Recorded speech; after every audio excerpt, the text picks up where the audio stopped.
నల్ల మల్ల అడవుల్లో మల్లయ్య స్వామి ఏమయ్య స్వామి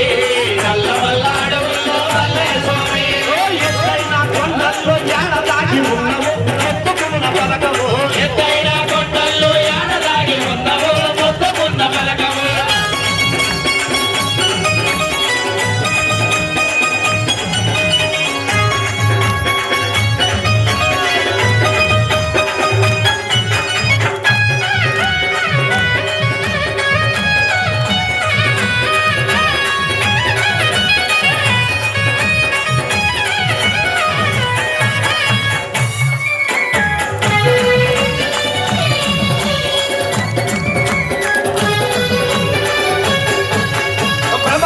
తల్లితోటి ఆటలాడుతున్నవా